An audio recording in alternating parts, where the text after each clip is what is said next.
mbele yetu kuna masiku yana ubora ambao hauna mfano wake katika masiku yoyote ya mwaka mzima. عن ابن عباس رضي الله عنهما قال رسول الله صلى الله عليه وسلم: ما من أيام العمل الصالح فيهن أحب إلى الله من أيام العشر، أي من ذي الحجة. قالوا: يا رسول الله ولا الجهاد في سبيل الله؟ قال: ولا الجهاد في سبيل الله إلا رجل خرج بنفسه وماله فلم يرجع من ذلك بشيء. رواه الإمام البخاري.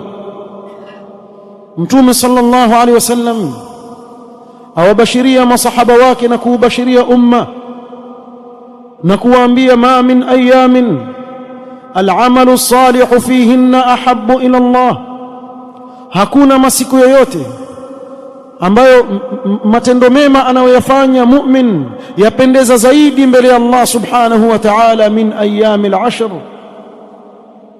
kuliko matendo anayoyafanya katika masiku haya 10 ya Dhulhijja.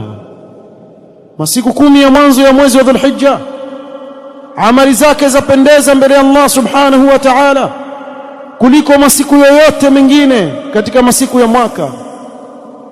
Masahaba wanavyojua kuwa jihadun fi sabilillah ni amali kubwa mno mbele ya Allah, wakamwambia: ya Rasulullah wala aljihadu fi sabilillah, hata jihad fi sabilillah katika masiku mengine yashindwa na matendo mema katika masiku haya 10.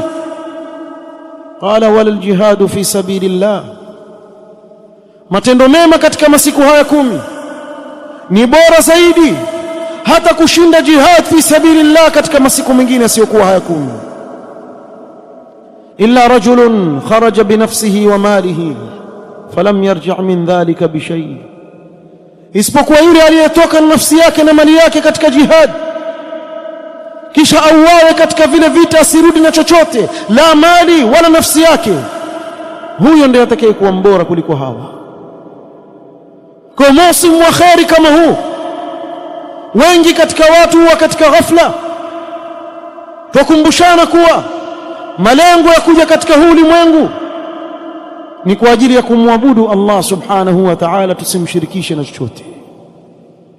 Kwa hivyo Allah, watu wafanye bidii, masiku ya khairi yako mbele yetu, kukithirisha ibada ya saum, kukithirisha ibada ya kusoma Qur'an na kumtaja kwa wingi Allah subhanahu wa ta'ala na mengineo katika ibada mbalimbali alizozihimiza Mtume Muhammad sallallahu alaihi wasallam, zote zaingia katika al-amalu salih, matendo mema haya ambayo yapendeza zaidi mbele ya Allah subhanahu wa ta'ala katika masiku haya.